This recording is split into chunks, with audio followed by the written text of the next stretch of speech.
Creo que ya están viendo la pantalla ahí, ¿verdad? Sí, sí Sí, se ve. sí. Sí se ve, sale. Bueno, ¿hay alguien nuevo aquí que nunca ha estado en asesorías conmigo? ¿O todos ya han estado en asesorías conmigo? Bueno, en asesorías pasadas ya sea de bioquímica o anatomía. Yo soy nuevo. Yo también. Ustedes son nuevos, bueno, pues buenas noches, please. Yo soy Pedro Luis Rangel Ibarra, soy del grupo 37 y soy asesor par de anatomía y bioquímica. Pues para los que no me, para los que no me conocen y para los que ya me conocen, pues de nuevo, please, para ustedes igual buenas noches. Estamos en otra sesión de asesorías de anatomía y el día de hoy pues estaríamos viendo un poco de lo que es anatomía del abdomen. Los temas que vamos a ver ahorita, plebes, va a ser un poco de un vistazo general de todo lo que es el abdomen, qué funciones tiene, de qué se compone, qué hay adentro de él, etcétera. Así como vamos a hablar de la pared anterolateral del abdomen, ahora sí de las capas que van a ir conformando todo lo que es esta cavidad. Vamos Oye, a hablar, Rangel, mande. ¿sí estás grabando? Miren, ya ven, él se acordó. Sí, sí estoy grabando. Listo. Así también como vamos a hablar un poco de lo que es la región inguinal, aunque esto siempre, cuando fueron al anfiteatro a lo mejor se dieron cuenta que ese tema casi no se ve porque pues los cadáveres no se prestan para hablar de eso por la forma en la que están diseccionados. También vamos a hablar del peritoneo y lo que es la cavidad peritoneal. De las vísceras vamos a tratar de tocar así el tema por encimita, ya que el día de mañana mi compañero Fernando, el que también da a veces las asesorías conmigo, él les va a hablar un poco de un vistazo general de todas las vísceras del aparato digestivo, del geniturinario, etcétera. Y ya después vamos a hablar un poco más a detalle de cada una de ellas. Bueno, primeramente, a mí siempre me gusta iniciar con una pregunta. ¿Qué es el abdomen? Si vamos a hablar de él, tenemos que saber qué es. Alguien quisiera decir, no, pues el abdomen es esto, hace esto, etcétera.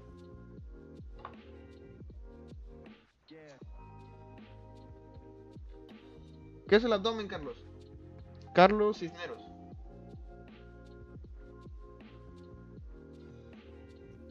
Pues se podría decir que así en cuestiones generales,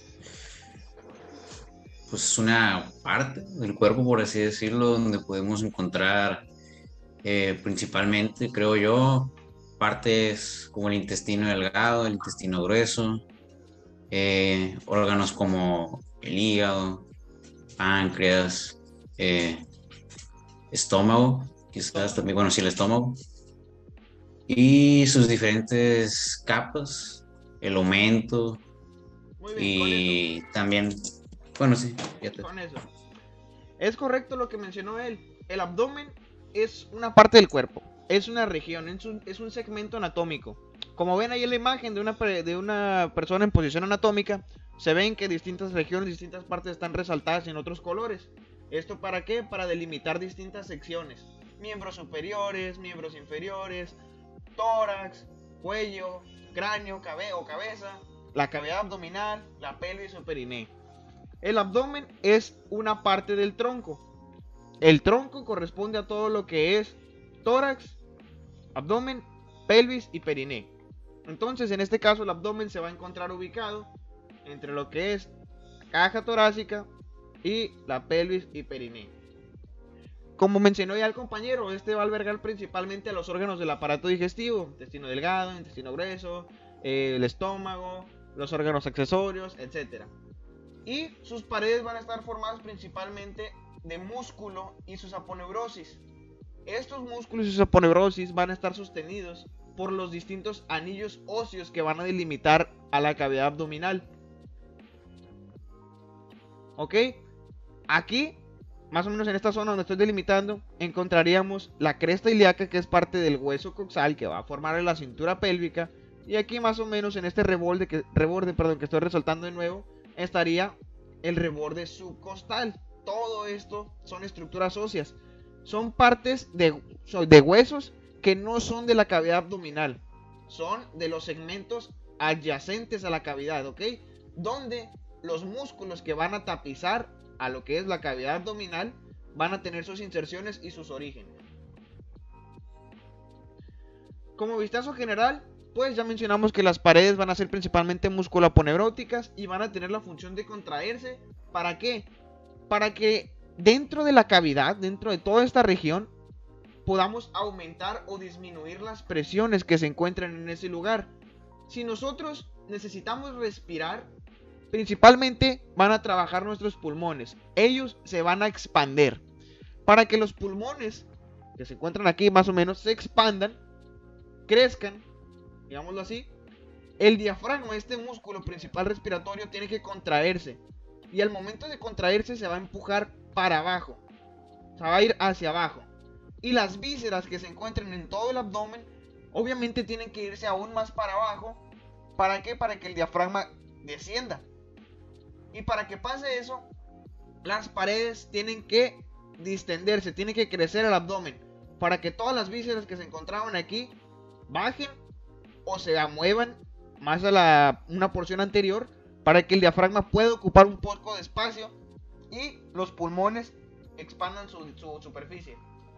Pasa lo contrario si queremos sacar el aire.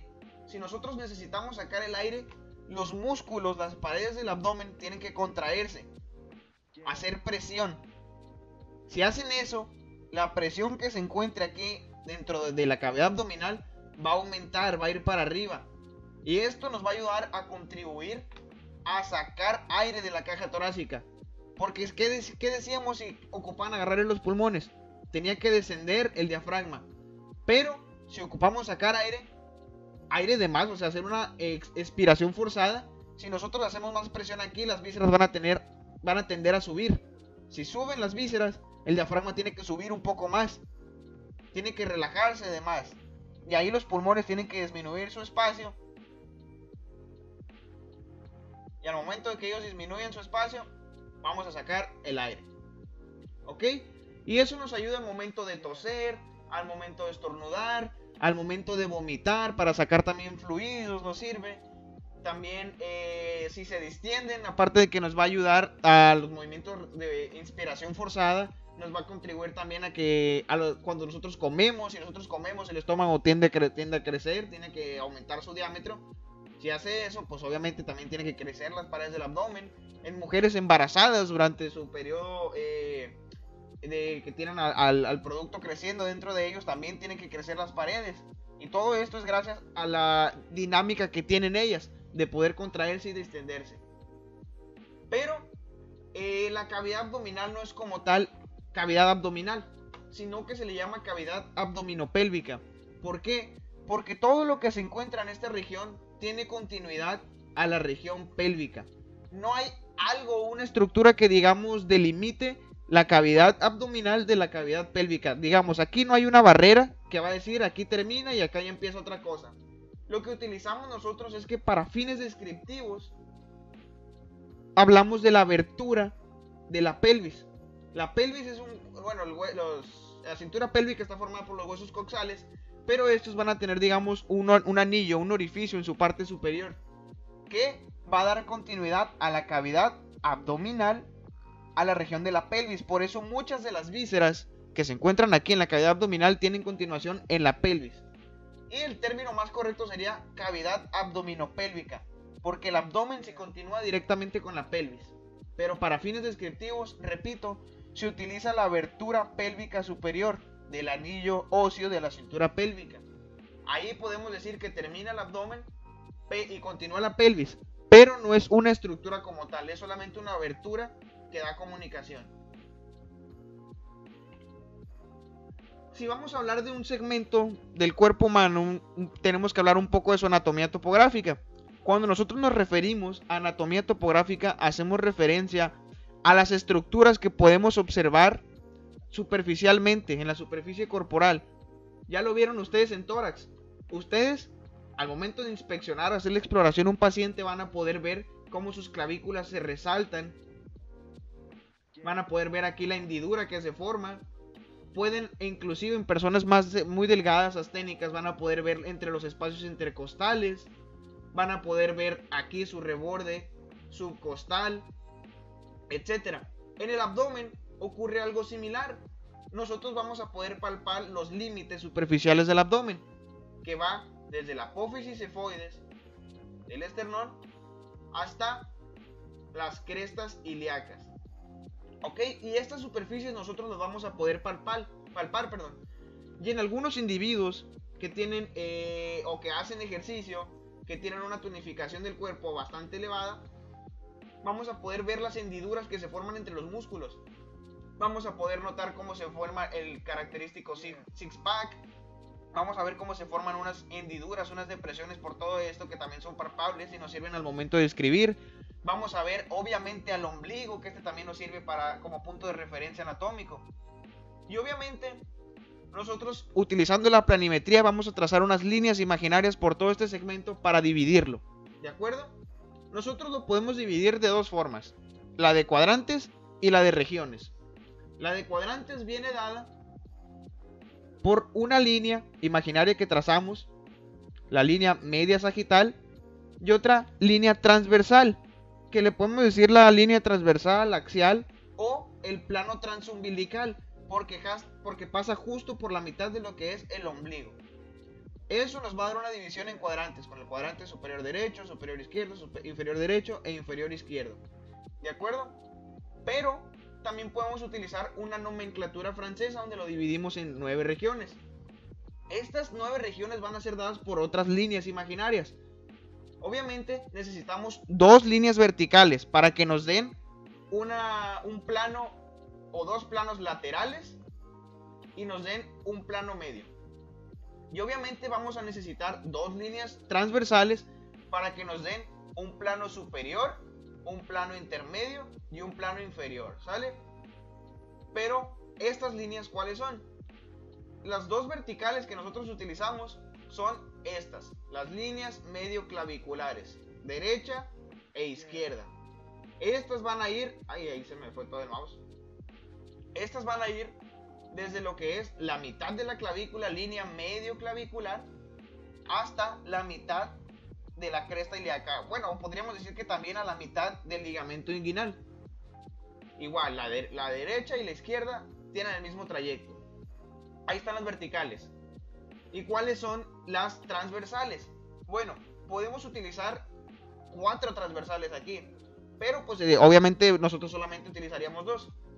Podemos utilizar lo que es el plano transpilórico o línea transpilórica, que esta va a ir aproximadamente en lo que es el octavo espacio intercostal o séptimo espacio intercostal, y va a pasar transversalmente al píloro del estómago.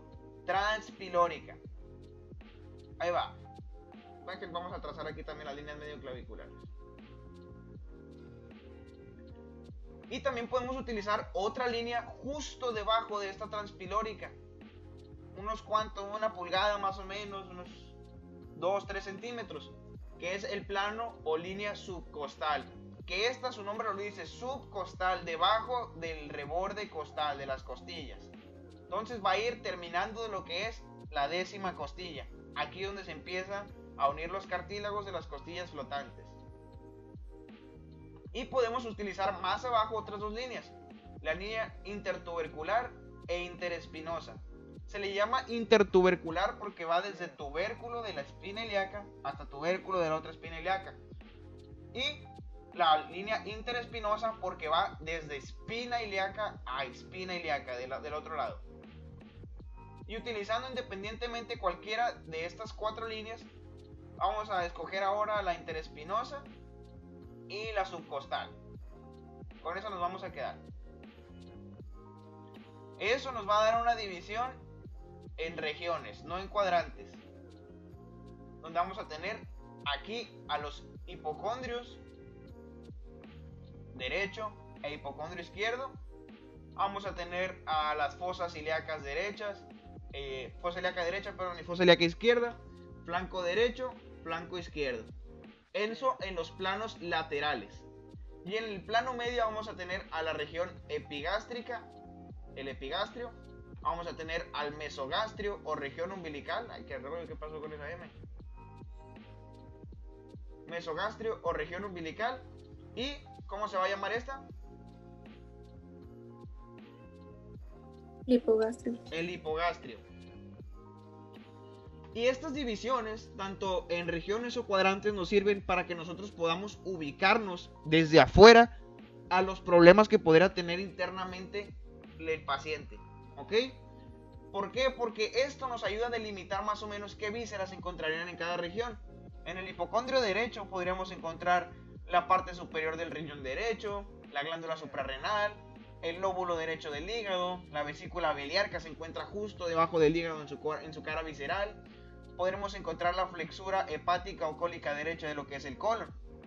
Y si nosotros nos llega a una persona refiriendo dolor más o menos en esta región, nosotros no vamos a ponerle nuestra historia clínica, le duele más o menos ahí a la persona. Nosotros tenemos que ponerle la historia clínica. Paciente masculino de tantos años de edad que llega refiriendo dolor en la región del hipocondrio derecho. Y ya más adelante esto nos ayuda a intuir qué problema pudiera tener la persona. Si le duele aquí, pues obviamente el dolor puede estar relacionado con cualquiera de estas vísceras que se van a encontrar en esa región. Y lo mismo va a pasar con todas las demás. ¿Sale? Ahorita me voy a ahorrar de un poco de habla y no voy a mencionar qué víscera que se encuentra en cada una de estas regiones, porque aquí ya lo pudieron haber visto, ya lo pudieron haber anotado, leído, etcétera. Pero ya más adelante van a intuir o no van a ocupar ni ver estas tablitas para poder intuir qué vísceras se encuentran en cada región. Pero ojo, no siempre van a estar las vísceras en tantas regiones. Ahí voy. Es que me están diciendo que acomode el micro. Gracias. No siempre, las vísceras van a estar en esta región. No siempre el estómago, toda su porción va a estar aquí. Una parte en el epigastrio, una parte aquí nomás en el mesogastrio, etcétera. En algunas personas el estómago puede estar más abajo. En aquellas personas que son asténicas, que son bastante delgadas. Pero en otras personas más mórbidas, más obesas, el estómago puede estar un poco más arriba. Siempre recuerden lo que son las variantes anatómicas. No todos los cuerpos son específicamente iguales a como los vemos nosotros en nuestras literaturas. Y también, obviamente, todas estas vísceras, como dijimos aquí, van a estar subiendo y bajando por los movimientos de la respiración, ¿ok? Pueden bajar unos 2-3 centímetros y volver a ascender, descender otra vez esos 2-3 centímetros. Si la persona se acuesta, esas vísceras pueden estar más arriba. Si la persona se para, obviamente por fuerza de gravedad tienden a caer, estar un poco más abajo. Siempre tengan eso presente. También vamos a encontrar otros puntos de referencia anatómicos, como pueden ser estas líneas, que son las líneas semilunares que les menciona nuestro libro Murasí. Estas líneas, ¿por qué se forman o qué son? Bueno, más internamente vamos a ver que más o menos en esta región estaría un músculo que se llama recto del abdomen, que va a formar esta hendidura, esta depresión, que es la línea alba. Y vamos a tener también como otra hendidura, otro surco por aquí, que estas van a ser las líneas semilunares, ¿sale? Y aquí un poco más bueno, esto ya imagen es para mostrar más o menos cómo se mirarían, qué vísceras, así desde superficie, podríamos intuir. Aquí como vemos está la línea transpilórica, la interespinosa. Si trazamos nosotros las medioclaviculares, ahí más o menos por donde irían. Ahí ya tendríamos el epigastrio, hipocondrio derecho, hipocondrio izquierdo, flanco derecho, flanco izquierdo, mesogastrio, hipogastrio, fosa ilíaca derecha y fosa ilíaca izquierda. ¿Ok? Más o menos así es como tendrían, así más o menos sería un acomodo que tendrían las estructuras dentro de la cavidad abdominal. Pero los que ya fueron anfiteatros se dieron cuenta que no se ve para nada a como está aquí en esta imagen. Se ve un cochinero. ¿Por qué? Porque nuestros cadáveres que tenemos ahí en anfiteatro pues ya están bastante malogrados, ya están bastante diseccionados, muy manipulados y las vísceras ya no se logran apreciar tan bien. Pero bueno, ahora sí vamos a hablar un poco de la pared anterolateral del abdomen. ¿Por qué digo yo pared anterolateral? ¿Alguien me puede decir por qué utilizo este término y no utilizo la pared anterior del abdomen y luego aparte la pared lateral de ella? ¿Por qué? Pues no será porque los músculos pues se extienden desde manera anterior hasta lateral. De que los músculos, el transverso, el oblicuo externo, interno, esos. Es correcto, porque las estructuras que recubren a toda esta pared abdominal son continuas. No van a empezar donde termina la porción posterior, las laterales, y van a terminar donde inicia la porción anterior. ah, aquí ya esto es lateral y ya es todo. No, como vemos aquí en la imagen, las estructuras que recubren lateralmente tienen una continuidad hasta la porción anterior, ¿ok? Sí podemos decir la parte anterior del abdomen, la parte lateral de él, su parte posterior, etcétera. Pero es más conveniente para fines descriptivos decirle pared anterolateral del abdomen, porque las estructuras que lo recubren van desde anterior hasta lateral, ¿ok? Tienen su origen en porciones laterales, algunos músculos, y tienen su inserción en las porciones anteriores, ¿ok? Ya mencionamos que es principalmente musculaponeurótica, excepto en una parte, en la cara posterior, porque ahí que encontraríamos, ¿a qué huesos? A las vértebras lumbares. Esa que traté de trazar ahí más o menos. Esta pared anterolateral del abdomen va a estar limitada superficialmente, ya mencionamos, por los cartílagos de las costillas falsas del reborde costal y por el apófisis sifoides del esternón, y va a estar limitado inferiormente por el ligamento inguinal, que ahorita vamos a ver cómo se forma, y por los bordes superiores de las caras anterolaterales de la cintura pélvica, que forman el anillo de la cintura pélvica, o el anillo del coxis, o del coxis, el anillo de los huesos coxales. Y esta pared anterolateral del abdomen va a estar formada principalmente de superficial a profundo. Obviamente primero vamos a tener el plano superficial de la piel. Luego vamos a tener el tejido celular subcutáneo, que ahorita vamos a ver cómo se divide. Vamos a encontrar ya el plano muscular, donde cada músculo va a tener sus uniones, sus aponeurosis. Vamos a encontrar lo que se le llama fascia profunda. Vamos a encontrar la grasa extraperitoneal. Y ya vamos a llegar a lo que es el peritoneo. Pero no hay que adelantarnos. Ahorita vamos a desglosar cada una de estas porciones. Bueno, si nosotros estamos diseccionando un cuerpo o una persona, o vamos a hacer un corte en una cirugía, tenemos que tener muy claro qué capas estamos cortando, para no pasarnos o no quedarnos cortos al momento de realizar el corte. Ay, me está marcando este güey. ¿A quién le están produciendo? El Mike, chingada. Espérame, güey, estoy ocupado. Espérame. Bueno, tenemos que tener muy claro esto, todo lo que son las fascias y las capas del abdomen, ¿sale? De externo a lo más profundo vamos a encontrar primeramente, obviamente, a la piel. La piel, muchos autores dicen que tiene 3 capas, otros dicen que tiene 2. Los que dicen que tiene 3 dicen que va a tener primero ¿qué? Díganme, complementenme. La epidermis y después de dermis. Epidermis y dermis. Y luego dicen que va a haber algo que se llama hipodermis. Pero la hipodermis es lo mismo que decir tejido celular subcutáneo, ¿ok? Hipodermis y tejido celular subcutáneo es lo mismo. Por eso algunos autores dicen que solo hay 2 capas y tejido celular subcutáneo. Vamos a dejarlo así nosotros para fines más descriptivos. Entonces, vamos a tener la piel, primeramente la epidermis, luego vamos a tener a la dermis y luego a la hipodermis o tejido celular subcutáneo. Esto que estoy trazando aquí, vamos a ponerlo aquí. Tejido celular subcutáneo. Este tejido celular subcutáneo, en lo que es la pared del abdomen, va a tener una cantidad de grasa que va a ser bastante variable. ¿Por qué va a ser variable? Porque no todas las personas tenemos el mismo estilo de vida y los mismos hábitos de consumo alimentario. Va a haber personas que tienden a consumir más grasa, por tanto tienden a formar más cúmulos adiposos, y lo que es la capa grasosa de la piel tiende a ser más gruesa. Por eso vamos a tratar de no decir esta capa mide tanto, esta otra mide tanto. ¿Por qué? Porque son secciones variables. Entonces, de superficial a profundo llevamos piel, tejido celular subcutáneo, que este tiene grasa variable. Este tejido celular subcutáneo vamos a dividirlo en dos, va a tener 2 partes. Una donde su capa superficial va a ser principalmente grasa, tejido adiposo, y a esta la vamos a llamar fascia de Camper, ¿ok? Entonces el tejido celular subcutáneo lo dividimos en 2. Su parte grasosa se va a llamar fascia de Camper, y su parte que va a ser más membranosa le vamos a decir fascia de Scarpa, ¿ok? Esta fascia de Scarpa, vamos a utilizar esta imagen que está aquí, vamos a tratar de manipularla. Imaginemos que aquí tenemos el músculo recto del abdomen. la línea alba, sus intersecciones tendinosas. Este es el recto del abdomen. Y por aquí tendríamos a lo que es al piramidal, más o menos. Estas fascias obviamente van a estar recubriendo, van a estar por la parte de arriba de este recto del abdomen. Pero la fascia de escarpa, conforme va llegando más a esta región inferior, se va a continuar en la región perineal y va a recibir el nombre de fascia de coles. ¿Ok?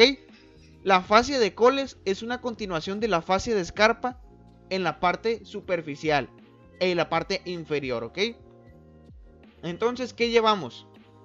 Si ven mi cámara, vamos a tener primero a la piel, que va a tener epidermis, dermis, tejido celular subcutáneo, que se divide en dos: la grasosa, fascia de Camper, la membranosa, fascia de escarpa. Listo. Después, ¿qué vamos a tener? Vamos a tener ahora sí el plano muscular.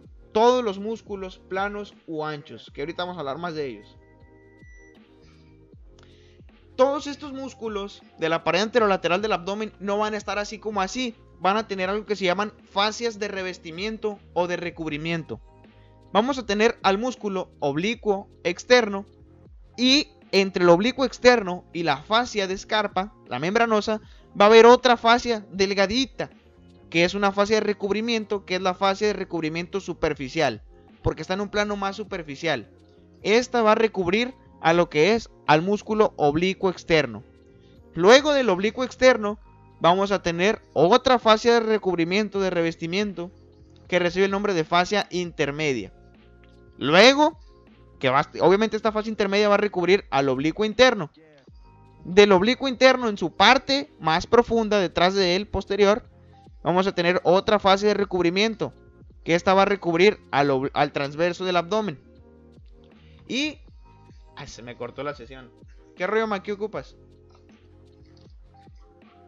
Estoy dando una asesoría, güey.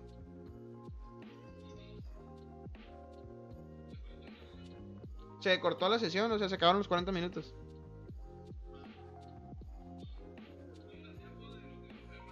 Depresión arterial, están en un drive que mandaron, güey. Mandaron un drive por el salón, güey. Lo mandó o por el grupo de información, que dice signos vitales.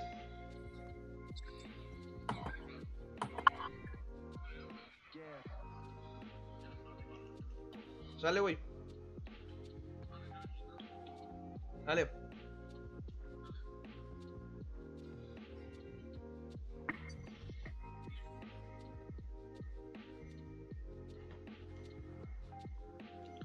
¿Ya entraron todos o falta alguien?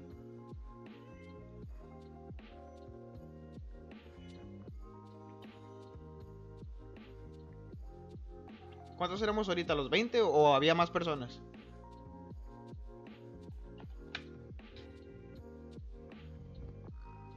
Ah, sí. No sé. No estaba poniendo atención. Éramos 21. Yo según si éramos 20.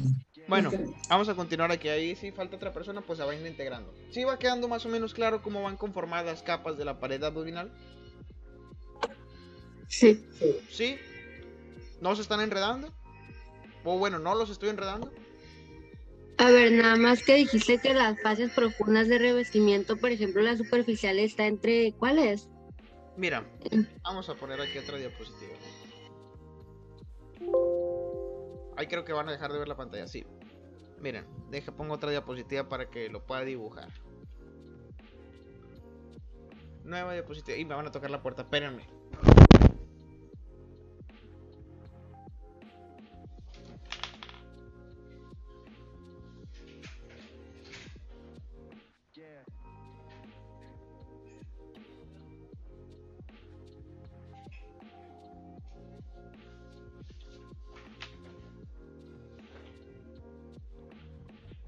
Ay, perdón, es que me tocaron la puerta. Bueno, imagínense. Sí se ve la pantalla, ¿verdad? Sí, sí se ve. Sí. Bueno, imagínense que de superficial a profundo, ¿ok? Esto es el exterior.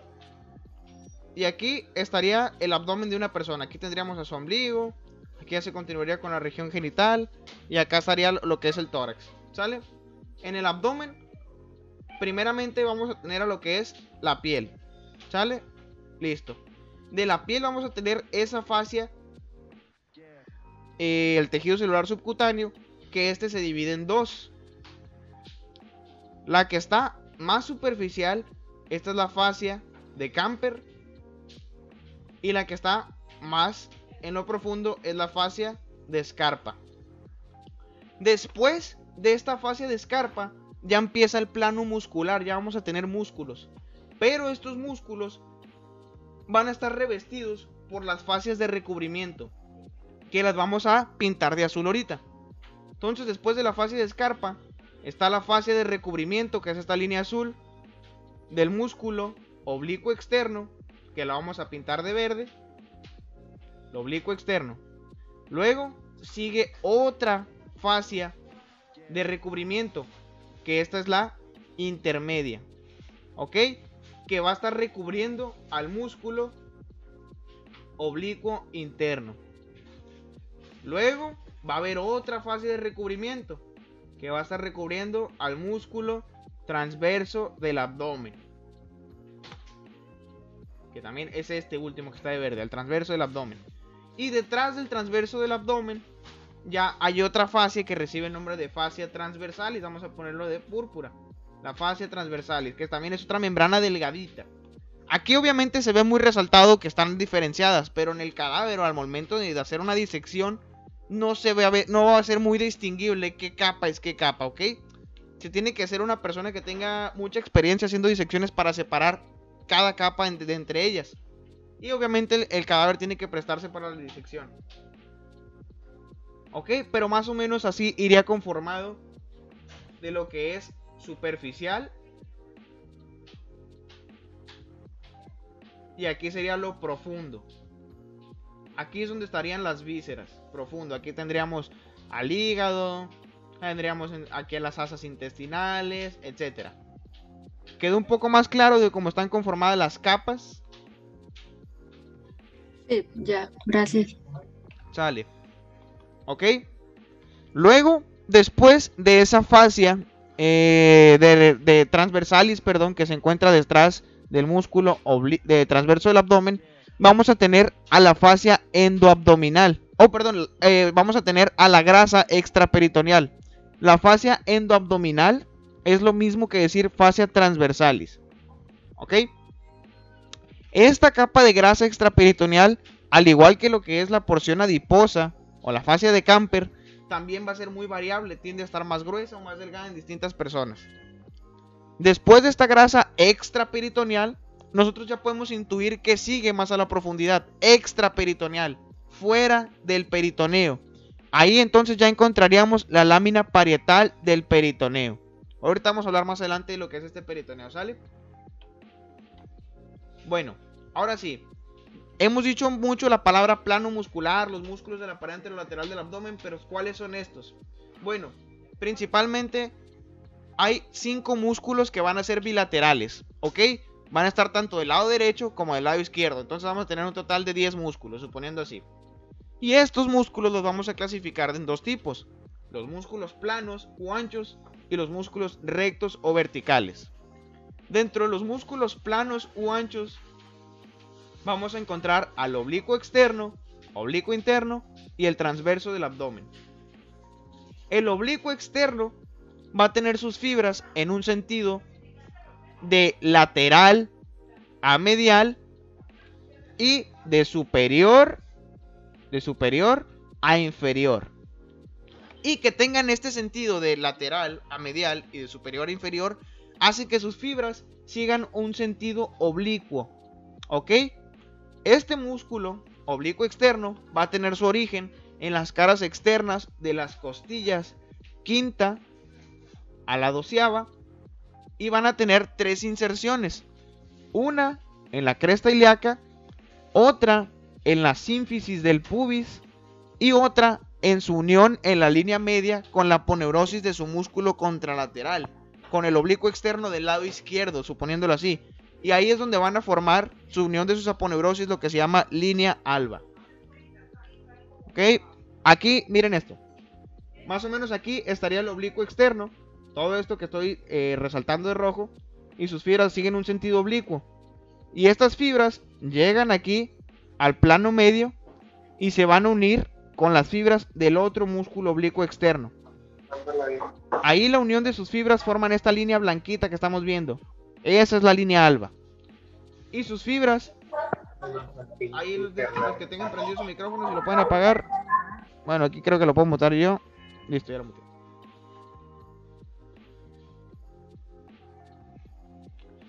Ahí, las fibras que llevarían el oblicuo externo serían en este sentido.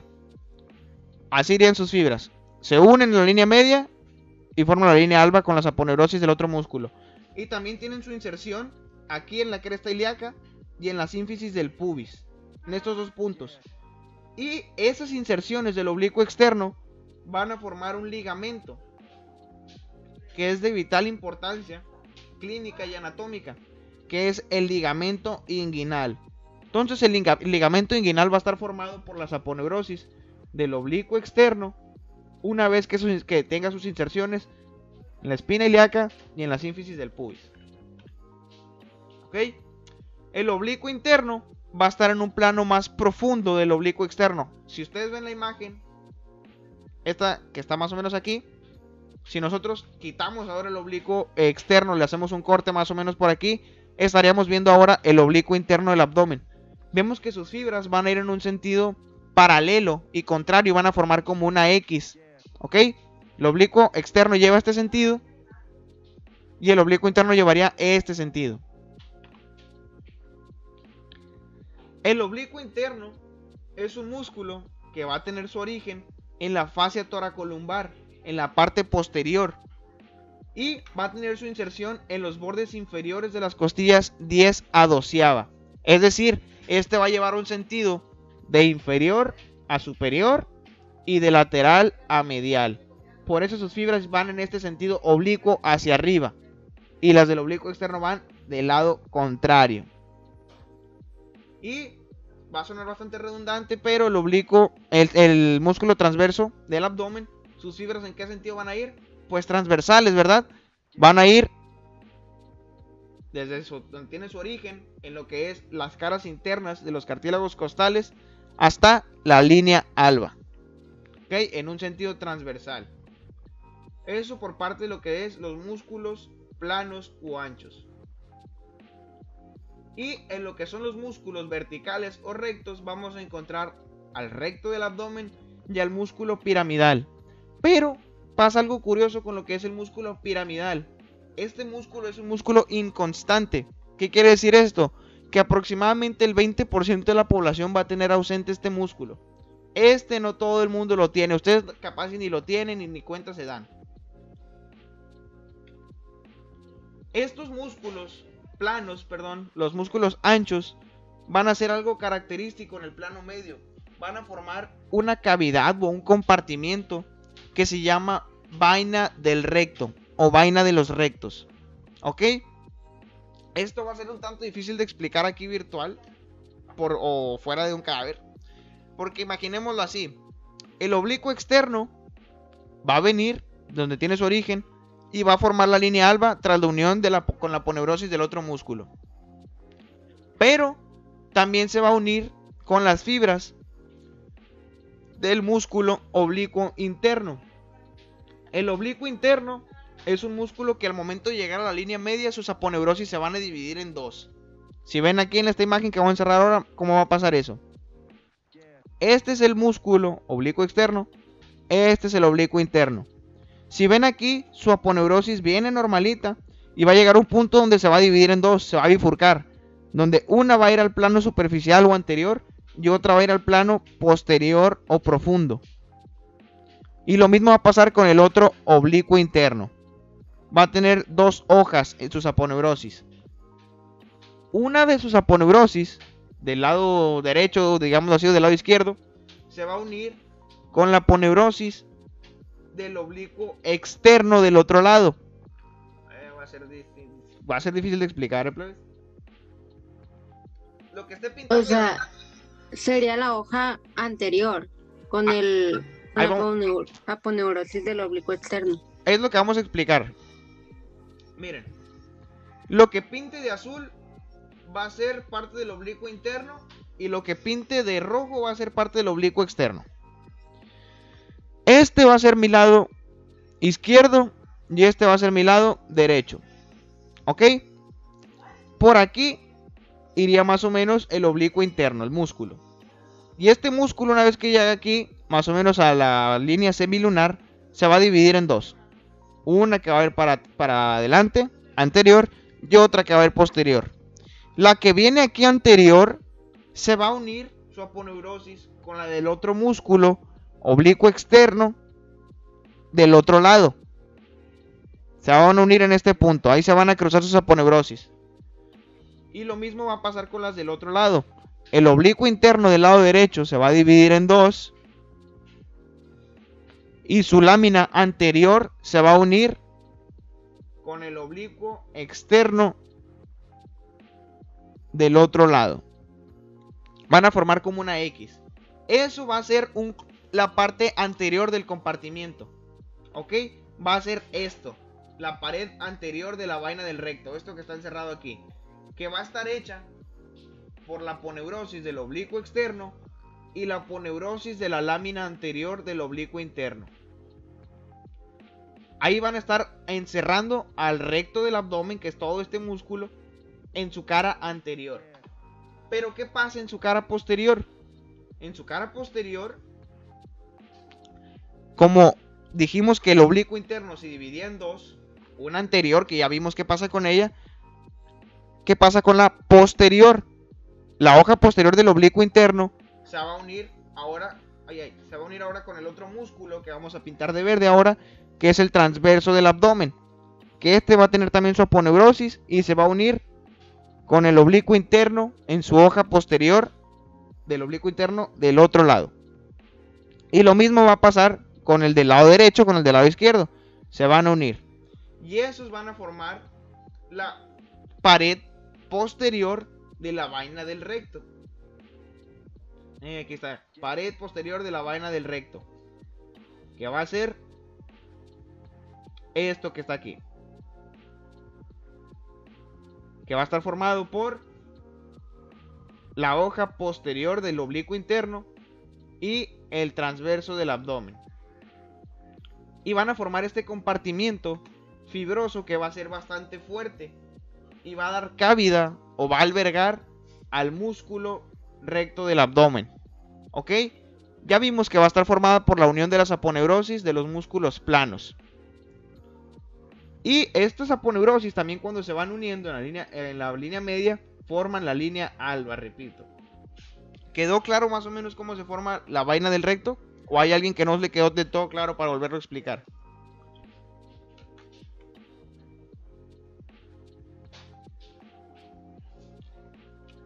A mí no me queda claro cuándo es que cambia de dirección las aponeurosis, se van anterior, en la parte anterior. Ok. Quiero dejar ver si hay otra imagen que se vea más chilo. Ay, no, si va a tocar dibujar otra vez. Ok. Vamos a hacer otra hoja en blanco. Ok. Vamos a hacer algo, miren. Vamos a dibujar a una persona para que quede muy claro esto. No se preocupen porque no se ve tan como se vería una persona, ¿ok? Pero esta persona la vamos a cortar por la mitad. La vamos a hacer un corte aquí, más o menos en la región abdominal. Una vez que la cortamos, obviamente, le vamos a quitar todo ese plano, todas esas piernas y lo que queda ahí abajo. Se lo quitamos. ¿Por qué? Porque hicimos un corte por aquí. Y vamos a ver nosotros con nuestro ojo desde abajo de esa persona. Y lo que estaríamos viendo más o menos en la porción o en la parte donde estaría el recto del abdomen sería algo así. El recto del abdomen ya dijimos que es un músculo bilateral. Vamos a tener dos. Y este recto del abdomen, y esta parte que estaría aquí, la vamos a pintar de amarillito. Dime, Miguel. Creo que había una foto en una diapositiva que tenías. A ver, ¿dónde? Que lo decía, ¿verdad? Sí. De las primeras, ajá, es de las primeras. Está esta. Ah, mira, sí, mira, esto me sirve. Esa, sí. Vamos a agarrarla, vamos a manipular. Ya llevaba el dibujo bien hecho. Gracias, Miguel. Lo hagamos grande. Ok. Esta persona está justo como dijimos. La cortamos por la mitad y esto es lo que estaríamos viendo. Esto sería el recto del abdomen. Y los músculos que están aquí, obviamente, yendo por toda la pared anterolateral, son los músculos planos u anchos. Ya vimos que el más externo va a ser obviamente el oblicuo externo, oblicuo interno y transverso del abdomen. Como vemos aquí, el oblicuo interno, una vez que ya está a punto de llegar aquí al recto del abdomen, sus aponeurosis se van a bifurcar. Una va a ir anterior y una va a ir posterior. Ahí. Lo mismo pasa con el otro. Sus aponeurosis se bifurcan y va a ser una hoja anterior y una posterior. Ahí creo que esa era la duda, que cómo pasaba, por qué se bifurcaba. Pues llega aquí y lo hace meramente para albergarlo, para darle cabida al recto del abdomen. Dime, Andrea. ¿Levantaste la mano? Sí, y las aponeurosis son de las tres, de los tres músculos que están ahí, o solo de uno. Ahora es lo que vamos a explicar ya. Una aponeurosis, supongo que a lo mejor no saben qué es, pero una aponeurosis es una parte tendinosa, es parte del tendón del músculo. Nosotros, bueno, ustedes ya vieron a lo mejor que los huesos, ignoren este hueso mal hecho que estoy dibujando, supongamos que es el húmero, se unen a otros huesos, aquí el radio y el cúbito, y se unen y se fijan por lo que son los ligamentos, ¿ok? Ligamentos unen lo que son hueso con hueso para darle estabilidad y flexibilidad a las articulaciones. Y los músculos, por su parte, vamos a dibujar una fibra muscular, se unen a los huesos por lo que son los tendones, ¿ok? Esto que estoy haciendo son los tendones. Los tendones unen músculo con hueso o pueden unir músculo con músculo. Ahí cuando los tendones unen músculo con músculo se le llama aponeurosis. La aponeurosis es la parte distal tendinosa que va a unir un músculo con otro músculo. Eso es una aponeurosis. Más o menos ahí, obviamente, porque tiene su definición más exacta, que la pueden buscar ustedes también.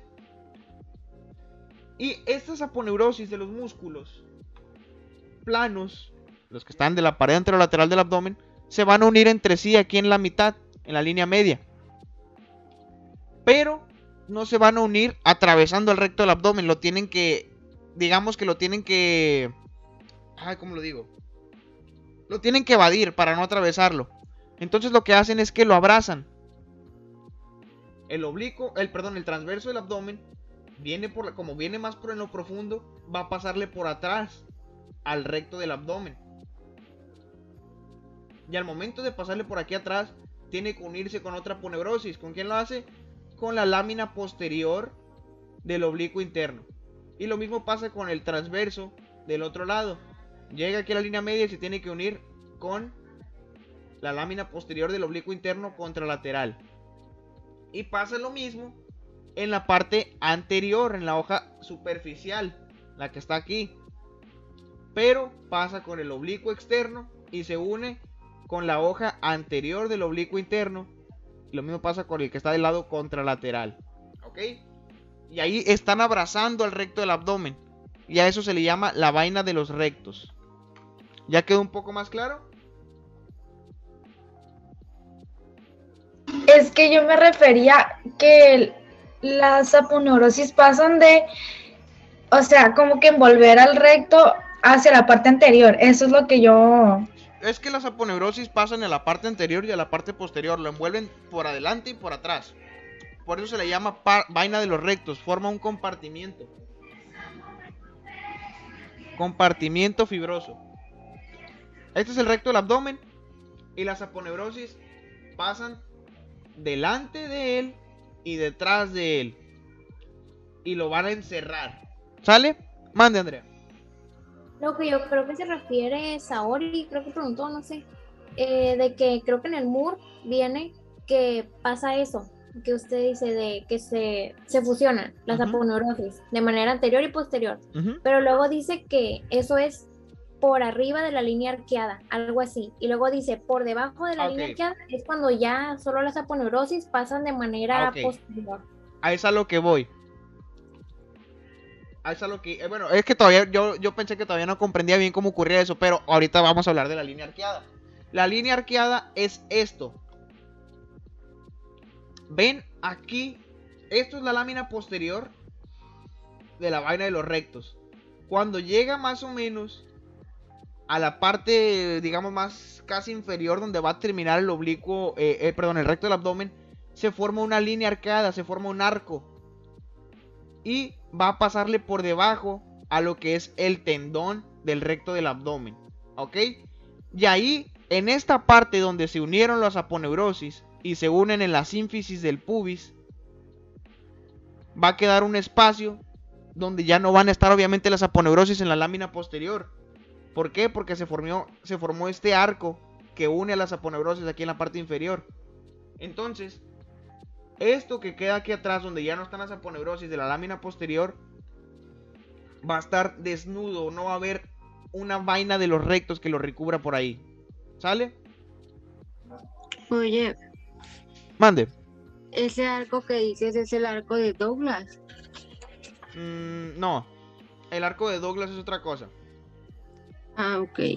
Ok, Es que yo tenía que, por debajo de ese arco de Douglas, cambia la anatomía del abdomen. Ujú, Por encima de este está la vaina de los rectos. ujú. Es que no, creo que no era arco de Douglas, creo que era ángulo de Douglas. Ok, ay, lo tengo bastante presente, pero se me olvidó. Ahorita lo checamos. Ok, gracias. No, de nada. Ya quedó más o menos ahí claro cómo ocurre o se forma la vaina del recto y qué es. Sí, ya quedó claro. Gracias. Sale. Bueno, pero en conjunto todos estos músculos que ya mencionamos, ¿para qué sirven? ¿Qué función van a tener?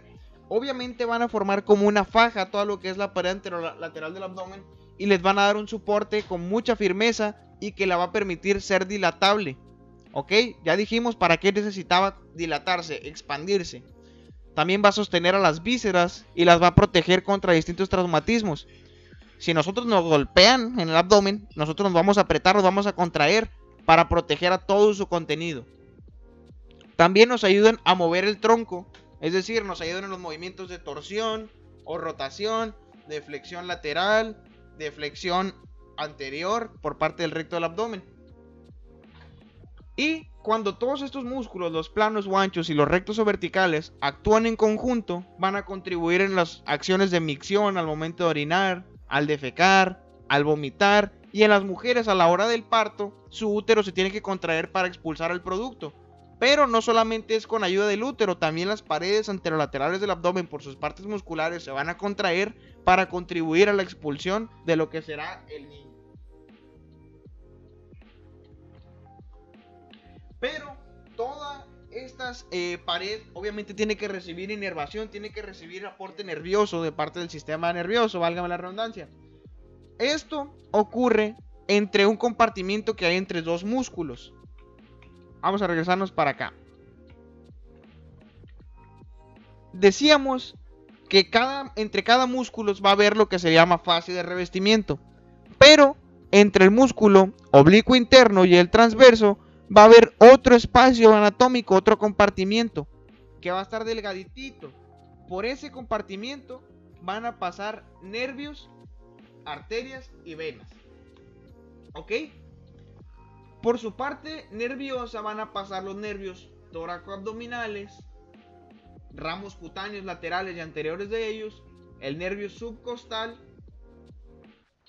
y el nervio ilio-hipogástrico. ¿Ok? Si ven aquí esta imagen, más o menos, todas estas fibras delgaditas que van de amarillo son los nervios que acabamos de mencionar. Y esos nervios van a estar pasando entre esos músculos, entre el oblicuo interno y el transverso del abdomen. En conjunto, estos músculos, ¿de qué se van a encargar? De darle información sensitiva y somática a las paredes del abdomen. ¿ok? A los músculos, a la piel superficial, pero no a las vísceras, ¿ok? Las vísceras ya reciben otro tipo de aporte nervioso.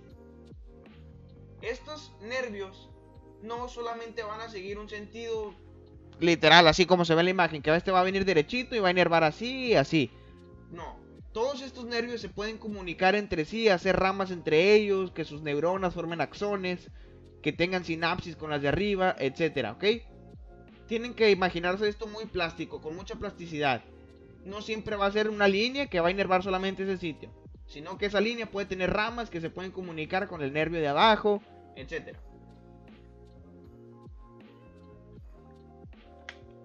Y por su parte, las paredes anterolaterales del abdomen obviamente son células, que estas células tienen que recibir sangre, y la sangre que ya utilizaron la van a desechar, esta sangre venosa, ¿ok? Ahí es cuando estamos hablando del drenaje venoso de la pared superficial del abdomen, ¿ok? Todo lo que es la piel y el tejido celular subcutáneo que ya hablamos va a drenar en algo que se llama vena torácica interna, ¿ok? Esta vena torácica interna va a haber una en la parte medial y otra en la parte lateral, que sería esta porción, la vena torácica lateral. Luego va a haber muchas ramas venosas que van a ir drenando así, pero todas van a terminar en esta, la vena torácica lateral. Otras pueden llegar a la vena femoral, discurrir ahí, y esta vena femoral ya va a continuar y ya va a ir a la vena cava inferior. Pero en la parte más profunda, en la de la pared anterolateral del abdomen, ya las venas van a acompañar a las arterias. Ahorita vamos a hablar de eso. Todo esto es en un plano superficial. ¿Me escucho bajo cuando me acerco a la pantalla? ¿O se escucha o se pierde la audición? Ya no me escuchan. Sí se escucha. Ah, bueno, es que me mandó hoy un mensaje un compañero que me dijo que cuando me acerco. Sí, cambia el volumen, pero o sea, sí te escuchan. Ok, voy a tratar de no moverme tanto.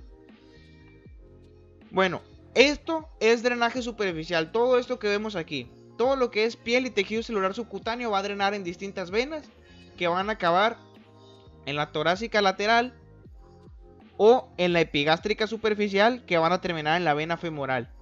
Pero esta epigástrica superficial se puede comunicar con la torácica interna por otro conducto venoso que recibe el nombre de vena toracoepigástrica. Conecta la torácica lateral con la epigástrica superficial. Y por su parte va a haber también un drenaje linfático. Este drenaje linfático va a acompañar a estas venas superficiales. Lo que está, ¿se acuerdan de la línea transumbilical? Todo lo que esté por arriba de esta línea transumbilical va a tener su drenaje linfático, que va a terminar en los nódulos linfáticos axilares, o puede terminar en los nódulos linfáticos paralelos al esternón, los paraesternales. Y lo que esté debajo de esta línea transumbilical va a terminar drenando en los nódulos linfáticos inguinales o inclusive en los femorales, que van a estar más abajo. Esto a lo mejor todos concordamos en que siempre nos vamos a brincar la parte del linfático de cualquier estructura. Tiene su importancia, pero siempre lo omitimos la mayoría. Nomás con que sepan a qué nódulos linfáticos van a drenar ciertas estructuras. No es necesario que se aprendan todo el trayecto de memoria. Y ahora sí, esto fue por una parte superficial. Pero ¿qué pasa en las partes profundas? En la profundidad, los músculos, y las paredes del abdomen van a recibir aporte sanguíneo por las arterias epigástricas superiores. Pongo la pluma negra. Por la arteria epigástrica superior, por la arteria musculofrénica, por la arteria décima intercostal, la onceava intercostal, por la arteria subcostal y la arteria lumbar, ¿ok? Y también por la epigástrica inferior y en un plano más superficial por la epigástrica superficial, ¿ok? También van a pasar venas que van a seguir el mismo trayecto que estas arterias que acabamos de mencionar. Por eso omití mencionarlas, pero la vena que pasa junto con la arteria epigástrica superior va a tener el mismo nombre: vena epigástrica superior, vena epigástrica inferior, vena, décima vena intercostal, onceava vena intercostal, ¿ok? Donde estas arterias se van a encargar de darle aporte nutrimental de oxígeno y de nutrientes a todo lo que es la pared muscular. En lo que es la región del hipocondrio derecho, va a recibir aporte de sangre, como vemos aquí, por la musculofrénica y por alguna rama de la epigástrica superior. Y la epigástrica superior se va a encargar de darle aporte a lo que es principalmente la región epigástrica y la región superior, todo esto de lo que sería el mesogastrio. Y lo que es el flanco derecho recibe aporte sanguíneo principalmente de la arteria subcostal, de la lumbar y de ramas de las intercostales. Y las fosas ilíacas reciben aporte de sangre por la arteria circunfleja, que esta es rama directa de la arteria femoral, superficialmente en la piel y tejido celular subcutáneo que encontramos por ahí, por la arteria epigástrica superficial. Y la epigástrica inferior hace lo mismo que la epigástrica superior, pero lo hace en la parte de abajo. Da aporte sanguíneo a lo que es el hipogastrio y la región inferior del mesogastrio. Obviamente recordar, estas arterias y venas no siguen un trayecto derechito. Tienen más ramas que se unen con otras ramas y se van a comunicar todas entre sí. Eso siempre ténganlo claro, no se va a ver como está aquí. Ya hablamos de la pared del abdomen, así verlo de superficial a profundo. Pero ¿qué pasaría si nosotros la miráramos de adentro hacia afuera, ok? Imaginemos que estamos dentro de la cavidad abdominal de una persona y lo que estaríamos viendo es esto que está en esta imagen. Vamos a distinguir distintas regiones, distintos repliegues. Todos estos repliegues son parte de lo que es el peritoneo. Ok, ahorita vamos a hablar del peritoneo. Todo esto va a ser la fascia transversal, van a ser repliegues peritoneales. Y esto nos van a formar estas cositas que sobresalen, que son igual repliegues del peritoneo. Nosotros vamos a encontrar así dentro de la pared interna del abdomen principalmente 5 pliegues, que se les llama pliegues umbilicales. ¿Por qué? Porque van a estar paralelos o justo por la mitad de lo que es ¿el quién? Umbilical, cordón umbilical, el ombligo. ¿Ok? Principalmente vamos a encontrar uno que recibe el nombre de pliegue umbilical medio, que va justo por la línea media, desde lo que es el vértice de la vejiga, y va a ir hasta donde sería la parte interna del ombligo. El pliegue umbilical medial, su nombre lo dice, va a estar medial al pliegue medio. Este se va a encargar de recubrir los ligamentos umbilicales, que estos van a ser remanentes del cordón umbilical. Y vamos a tener a los pliegues umbilicales laterales. Estos, su nombre lo dice, laterales, están en las partes laterales. Vamos a tener uno izquierdo y uno derecho. Estos, donde está el pliegue umbilical lateral, vamos a encontrar unos vasos sanguíneos que reciben el nombre de vasos epigástricos, que algunos son los que ya mencionamos en la lámina pasada. Que estos van a dar el límite a una cavidad o un segmento que recibe el nombre de triángulo inguinal medial o triángulo de Hesselbach. Esta es una región de clínica que tiene importancia clínica, perdón. ¿Por qué? Porque este es el sitio más frecuente donde podemos encontrar a las hernias inguinales indirectas, ¿ok? Ahorita vamos a hablar más o menos de lo que es una hernia, ¿ok? Las hernias indirectas principalmente pueden llegar a ocurrir en el triángulo inguinal de Hesselbach, que está delimitado por los vasos epigástricos, por el borde lateral del músculo recto del abdomen y por el ligamento inguinal que estaría aquí. Y estos repliegues o pliegues que encontramos dentro de la superficie interna de la pared abdominal nos van a formar distintas fosas, distintas depresiones en ella, que reciben el nombre de fosas peritoneales, que todas estas también son zonas de riesgo para que se ocurra una hernia abdominal. Estas fosas principalmente van a ser la fosa supravesical, arriba, vesical de vejiga, arriba de la vejiga, la fosa inguinales mediales y las fosas inguinales laterales. Dentro de las inguinales mediales ya mencionamos que se le pueden denominar también triángulos de Hesselbach. ¿Ok? Porque aquí es donde se pueden producir las hernias inguinales directas. Ahorita dije indirectas, perdonen, es directas. Las indirectas son más o menos donde está el conducto inguinal. Ahí ese paso, rebobínenlo. Y las hernias inguinales laterales, obviamente estas van a estar laterales a los repliegues laterales. Su nombre lo dice, toda la anatomía va a ser así bastante relacionada con los otros términos. Y vamos a tener a los pliegues laterales, los pliegues umbilicales laterales. Y laterales a ellos vamos a tener depresiones, que son estas fosas, que van a ser las fosas inguinales laterales. En estas vamos a encontrar los anillos del conducto inguinal. Y aquí es donde se pueden producir las hernias inguinales indirectas. ¿Ok? Y las directas en el triángulo de Hesselbach. Esto acuérdense, lo preguntan mucho los doctores. Principal punto donde puede ocurrir una hernia inguinal directa, triángulo de Hesselbach. Principal punto donde puede ocurrir una hernia inguinal indirecta, en las fosas inguinales laterales. Pero bien, ya dijimos mucho la palabra hernia. ¿Qué es una hernia?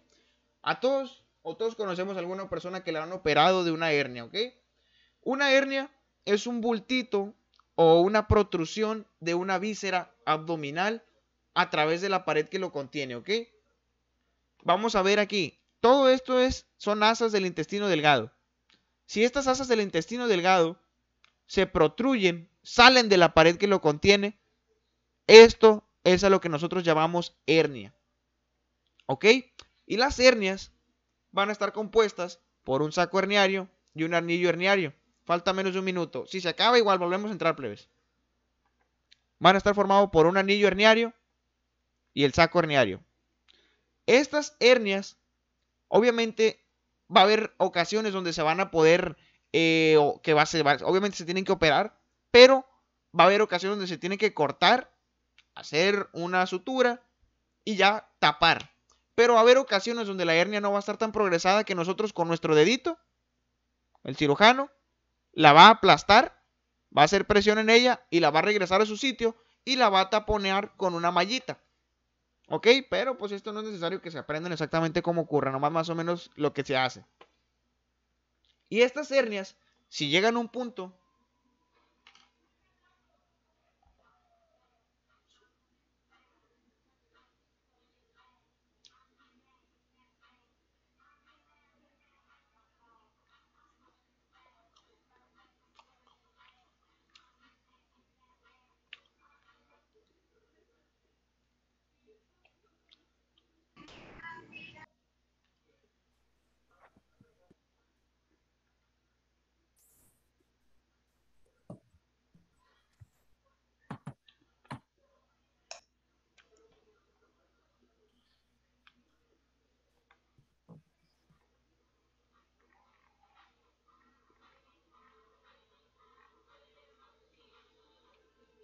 éramos 20, 21 más o menos, ¿no?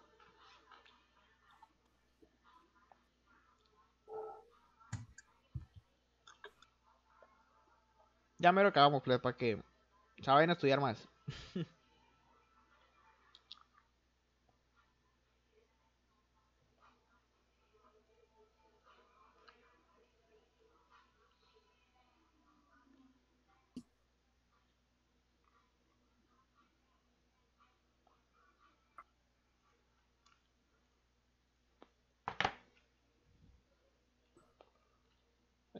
Que se está grabando, a ver, vamos a checar. Se supone que sí. Sí, sí ando grabando. Nada más que se me cortó la musiquita que tenía de fondo.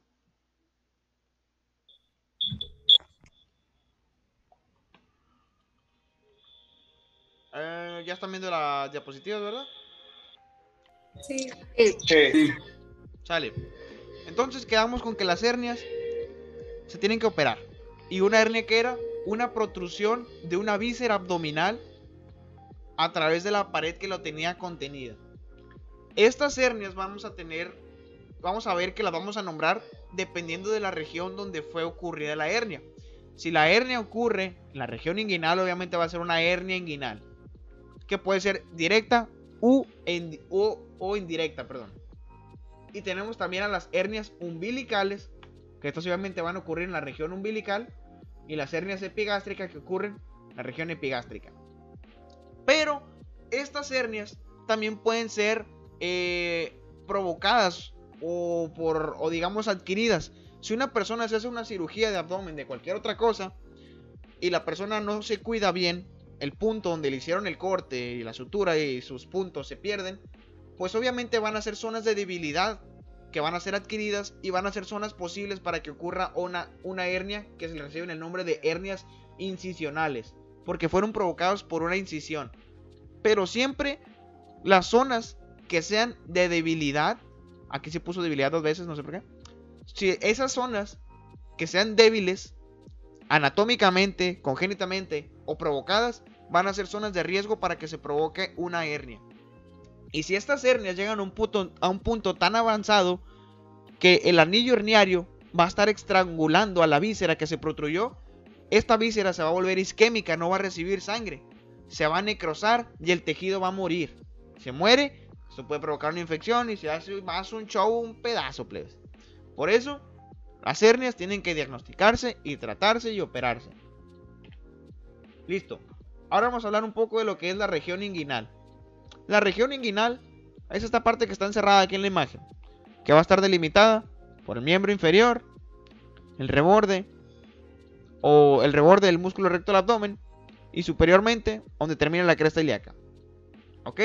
Esta se va a extender desde la espina ilíaca anterosuperior hasta el tubérculo del pubis, más o menos por donde discurriría el ligamento inguinal. Esta es una zona de importancia anatómica porque por ella van a entrar y salir estructuras que vienen de la cavidad abdominal y que van a la cavidad pélvica. ¿Ok? Y también es zona de importancia clínica, ya vimos por qué, porque son zonas posibles de herniación. Dentro de la región inguinal vamos a encontrar lo que se llama el ligamento inguinal. Esto es el ligamento inguinal.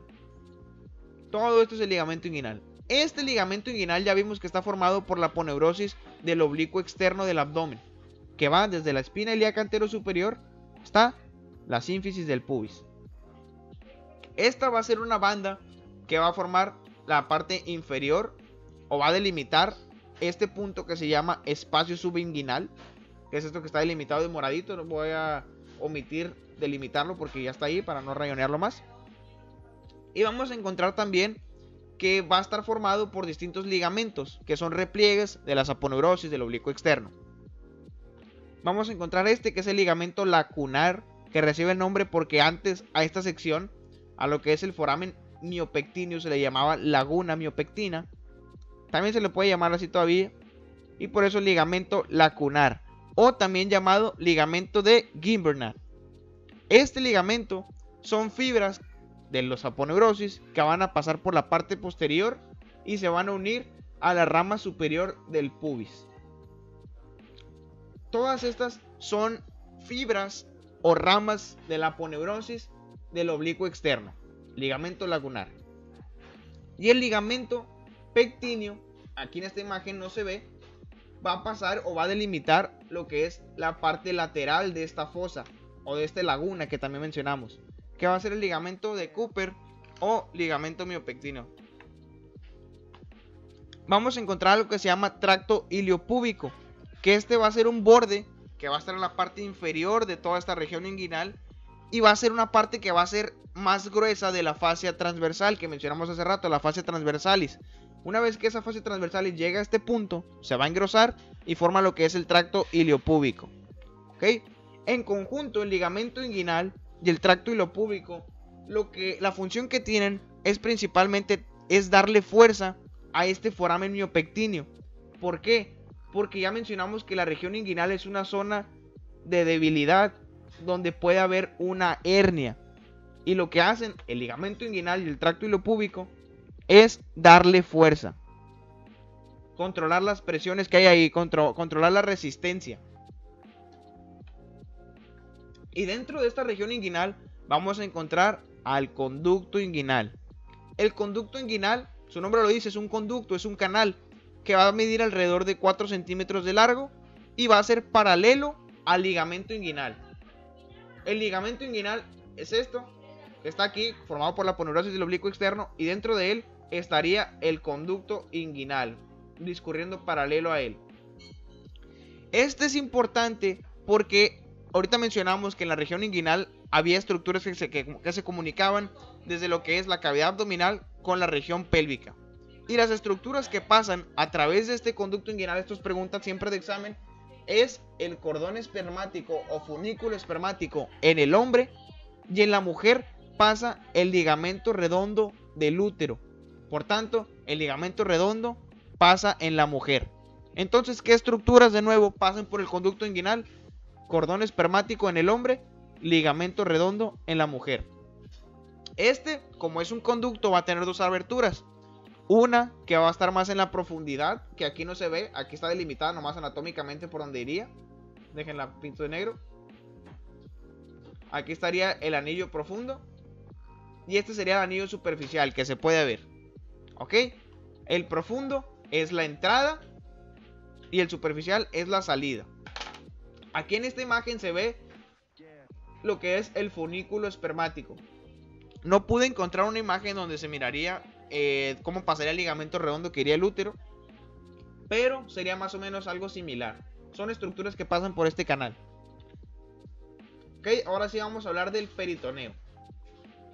El peritoneo, nuestro libro lo describe como que es una membrana cerosa que va a ser transparente, va a ser resbaladiza, muy brillante, altamente inervada, que va a ser muy sensible a los cambios de presión, de dolor, de calor, de frío, etc. Que va a estar formado por dos hojas o por dos repliegues. El que se le llama peritoneo parietal, que su nombre lo dice, tapiza paredes parietal, y el peritoneo visceral, que va a tapizar o revestir vísceras. Ambas son hojas continuas que van a estar constituidas por mesotelio. Mesotelio es un epitelio cilíndrico, cilíndrico, que va a estar recubierto y pseudoestratificado. Eso es mesotelio. El peritoneo parietal va a recibir la misma vascularización que ya hablamos hace rato. Las arterias y venas que pasan entre el oblicuo interno y el transverso del abdomen. Va a tener esa misma vascularización. Pero el peritoneo visceral va a tener la misma vascularización e inervación que la víscera que está componiendo, ¿ok? Entonces, la lámina visceral del peritoneo que recubre a los intestinos delgados va a recibir sangre y aporte sensitivo por los nervios y arterias que se encarguen de irrigar e inervar a la parte que esté revistiendo.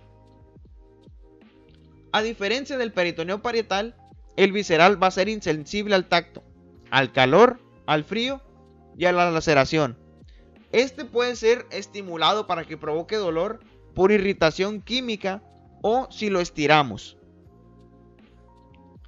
En el peritoneo parietal nosotros sí vamos a localizar perfectamente donde le duele. Si a la persona le duele aproximadamente en la fosa ilíaca derecha, el dolor se va a ilustrar justo en la piel superficial ahí. Pero en el peritoneo visceral, si hay dolor en él, se va a referir el dolor a los dermatomas que se encuentren en los ganglios sensitivos de los nervios raquídeos que se encargan de dar las fibras sensitivas. Un dermatoma es la parte de la piel que va a ser inervada solamente por un nervio espinal, ¿ok?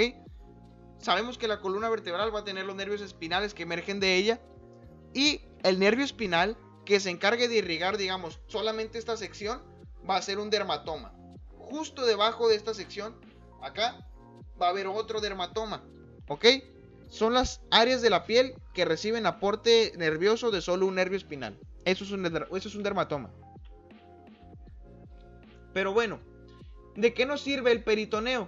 El peritoneo, como dijimos que iba a tener dos láminas, una parietal y una visceral, entre ellas va a haber una cavidad que recibe el nombre de cavidad peritoneal. Esta cavidad peritoneal va a ser bastante delgadita, va a tener el grosor de un cabello. Y entre ella va a tener algo que se llama líquido peritoneal. Este líquido peritoneal se va a encargar de lubricar la superficie entre el peritoneo parietal y peritoneo visceral. ¿Para qué? Para que las vísceras se puedan desplazar y disminuyan esa fricción. Dijimos que las vísceras continuamente iban a estar subiendo, bajando, contrayéndose por los movimientos peristálticos, etc. Pero cada vez que hacen eso, va a haber roces entre el peritoneo visceral y el parietal. Entonces, lo que hizo nuestro cuerpo, la fisiología humana, es que se creó, bueno, no se creó, el cuerpo empezó solito a producir lo que se le llama líquido peritoneal, que va a disminuir esa fricción. Es similar al líquido pericárdico que ya hemos hablado, ya han escuchado de él. Este líquido peritoneal va a contener electrolitos, va a contener agua, va a contener sales, etc. Pero también va a tener leucocitos y anticuerpos, que esto nos van a ayudar para que el peritoneo pueda, digamos, defenderse o combatir infecciones. Obviamente no siempre va a ser eficaz y se pueden llegar a provocar peritonitis, una infección diseminada por todo lo que es la cavidad peritoneal.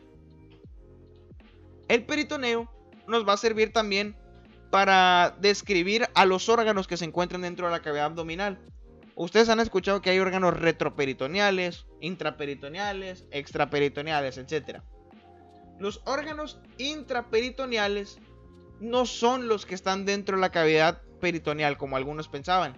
Los órganos intraperitoneales son aquellos que están recubiertos por el peritoneo visceral, ¿ok? Ahorita vamos a hacer un dibujo para que se explique más chilo, ¿ok?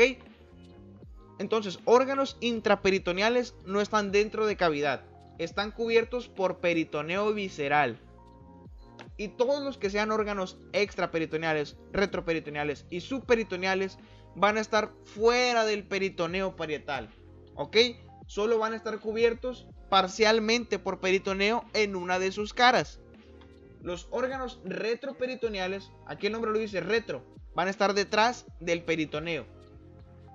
Estos van a tener una hoja del peritoneo parietal que lo va a estar recubriendo principalmente en su cara anterior. Y los órganos subperitoneales, sub significa por debajo o debajo del peritoneo, pues estos van a estar obviamente debajo del peritoneo y van a estar recubiertos por peritoneo parietal en su cara superior. Mira, ahorita vamos a ver cómo ocurre eso. Hago otra hoja en blanco para dibujar.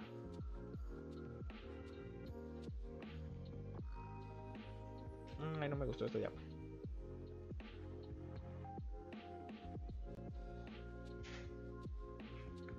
Me dicen cuando se vea. ¿Ya se ve?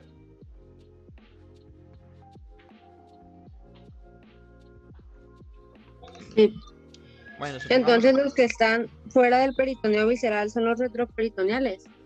No, es que los que están fuera del peritoneo. Bueno, vamos a imaginar esto, miren. Imaginemos un puño de una persona. Este ejemplo siempre lo dan los libros. Un puño. Más o menos así, un puño. Y esta persona golpea un globo. No sé por qué dice Salina. Vamos a tratar de hacer un globo bonito. Esa persona golpea un globo. Este globo va a estar lleno de agua. Aquí dentro del globo hay mucha agua.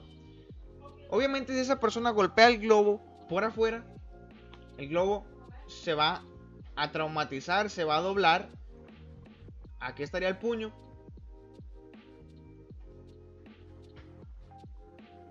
Son los nudillos.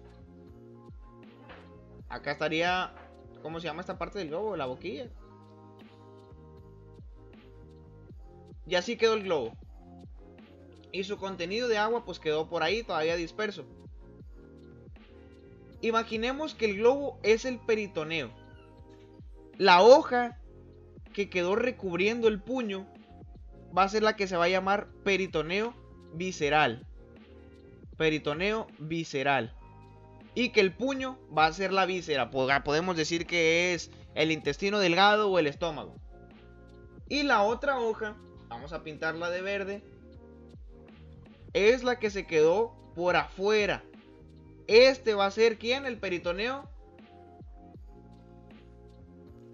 Parietal. Peritoneo parietal. Como vemos, es una hoja continua toda. Todo es lo mismo, solamente que se formó un repliegue, que es esta, que se va a encargar de recubrir la víscera. Esto es el peritoneo visceral. Y lo demás, lo que va a estar recubriendo las paredes abdominales, Ay, déjenlo borro porque lo estoy poniendo del mismo color. Va a ser el peritoneo parietal. ¿Ok? Y lo que esté por estos lugares fuera del peritoneo van a ser los órganos extraperitoneales.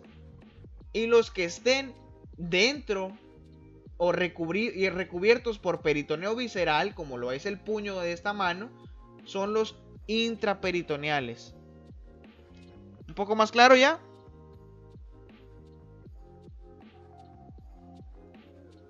¿Sí o no? Sí. Sale.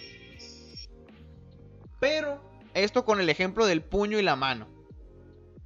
Vamos a tratar de dibujarlo más o menos. O creo que hay una imagen más adelante. Ah, miren. Esta imagen me sirve. Vamos a copiarla.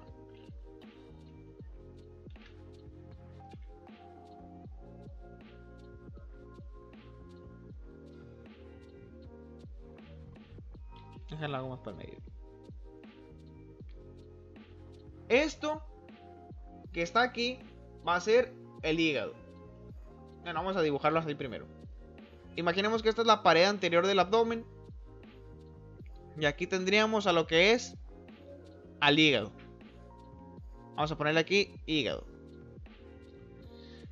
Imaginemos que esto que esté aquí es el estómago. Estómago. Y por acá tendríamos a las asas intestinales. ¿Sale?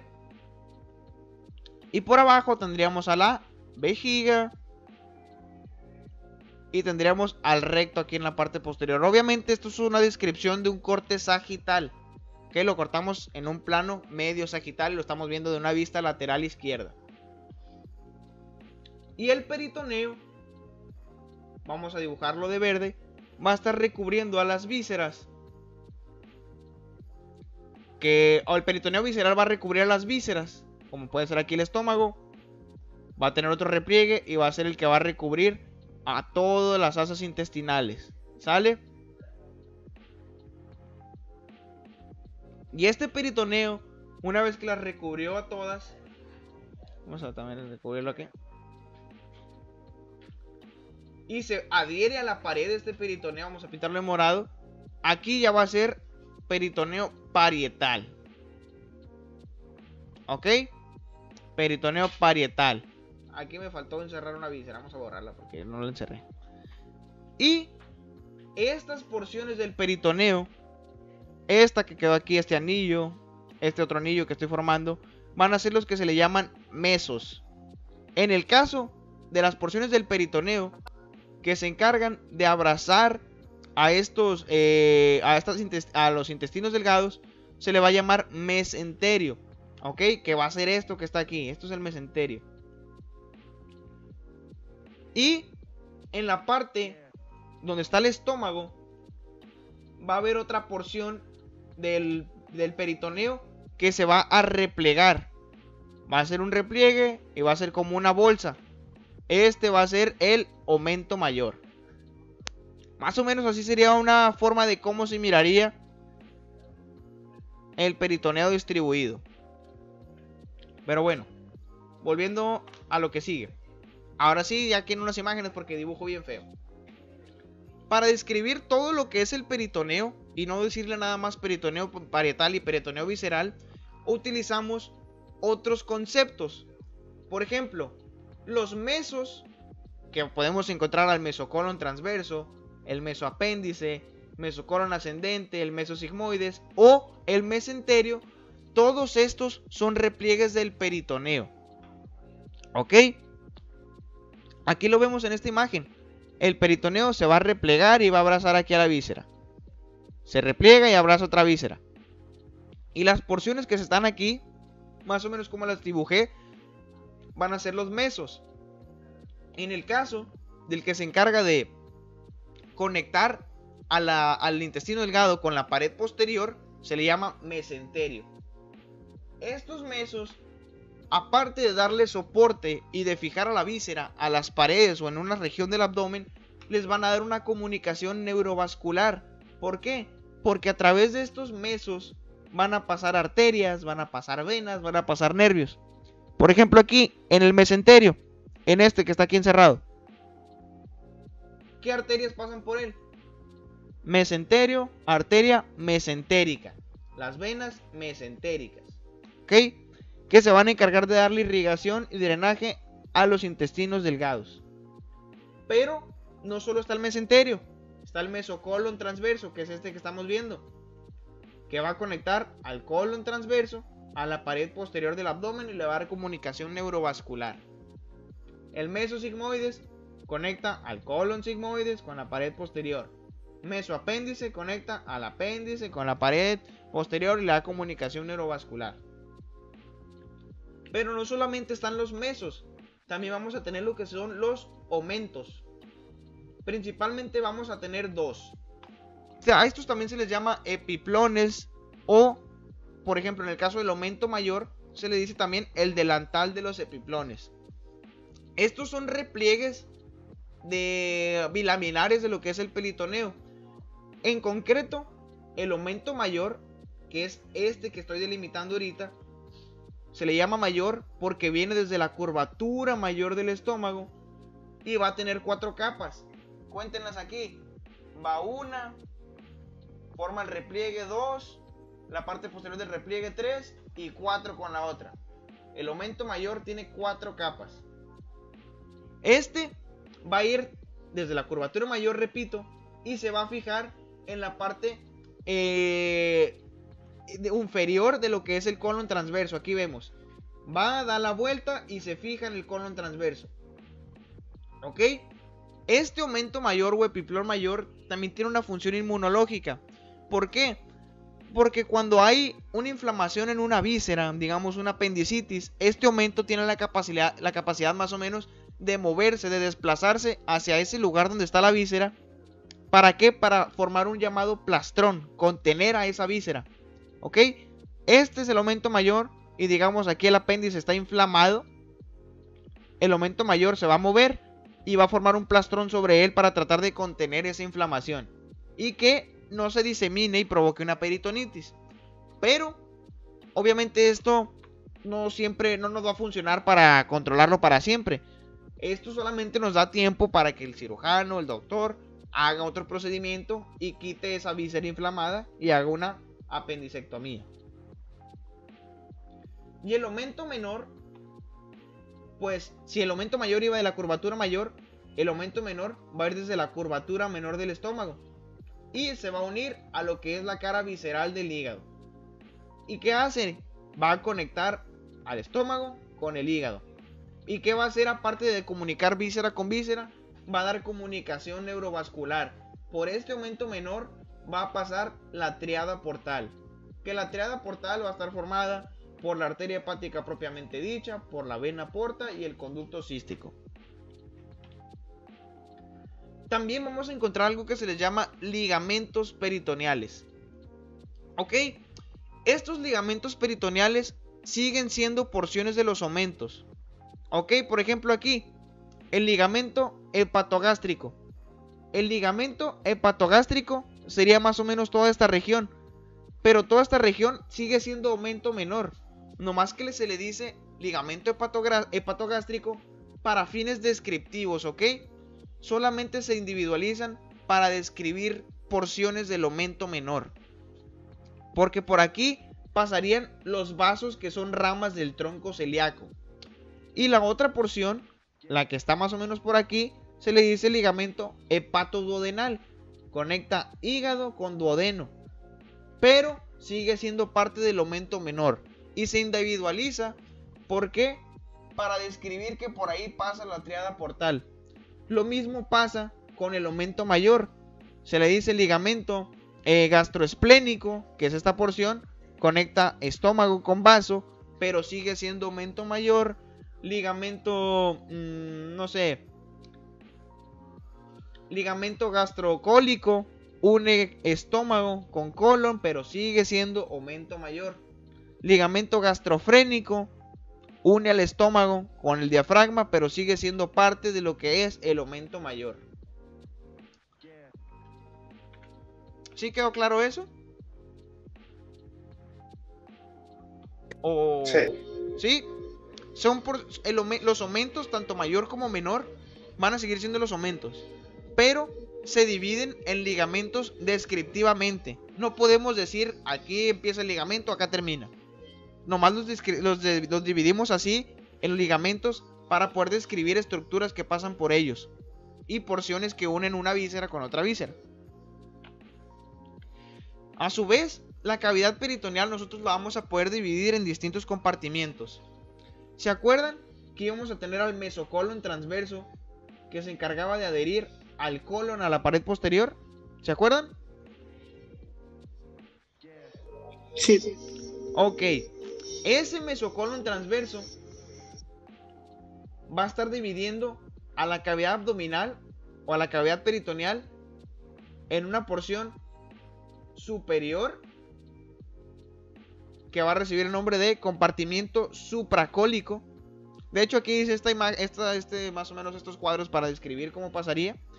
El mesocolon transverso divide a la cavidad peritoneal en el compartimento supracólico, arriba del colon, y compartimento infracólico, debajo del colon. Este compartimento infracólico se puede dividir a su vez en compartimento derecho y compartimento izquierdo. ¿Por qué? Porque por la mitad pasa el mesenterio. Como vemos aquí, por arriba del mesocolon transverso es el supracólico. Por acá por debajo es el infracólico. Aquí está la imagen, ¿por qué estoy rayándose? Aquí está la imagen. Va a ser el compartimento infracólico. Pero este compartimento infracólico, justo por su mitad, pasa el mesenterio, la raíz del mesenterio, y lo va a dividir en infracólico derecho e infracólico izquierdo. Pero en conjunto sigue siendo el compartimento infracólico. A su vez, en el compartimento infracólico, paralelo al colon ascendente y colon descendente, vamos a encontrar unos surcos que reciben el nombre de surcos paracólicos. ¿Qué función tienen estos? Dar una comunicación entre el compartimento superior y el compartimento inferior. ¿Todo claro y más o menos? ¿O ocupan que repita algo?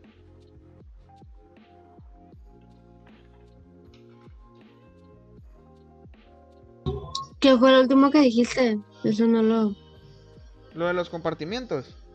Sí, pero lo último. Ok, mira. Aquí vamos a imaginarlo como si fuera un cuadro todo, donde el colon va a estar delimitando todo.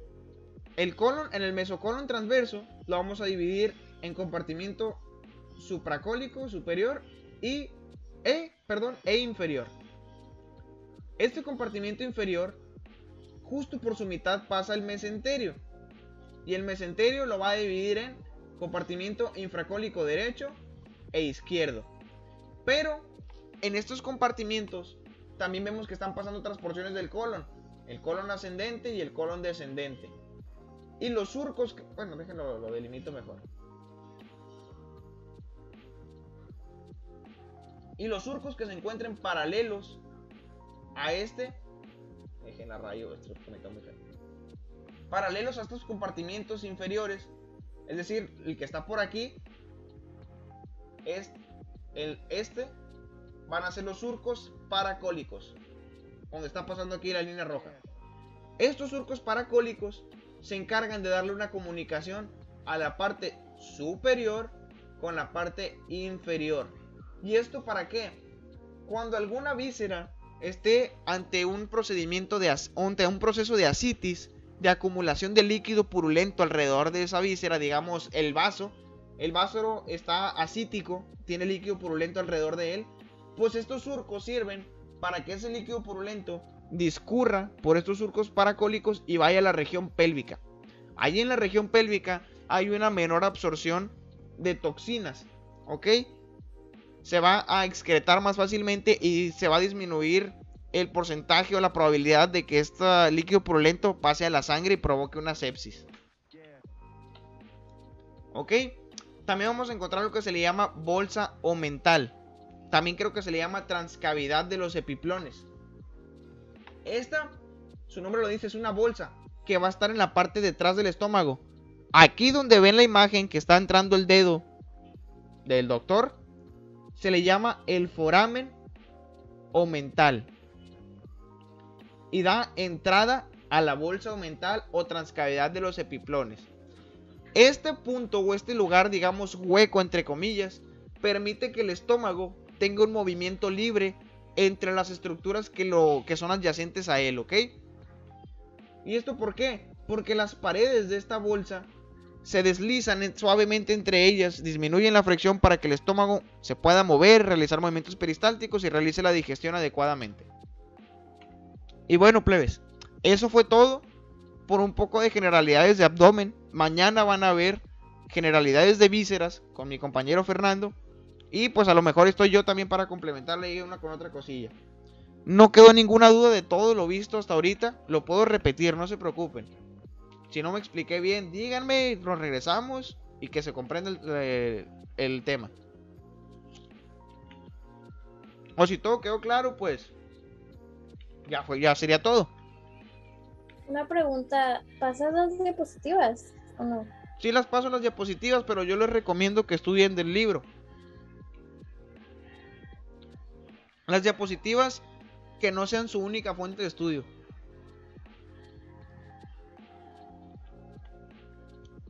Ok, ¿algo más, plebes? ¿Alguna duda?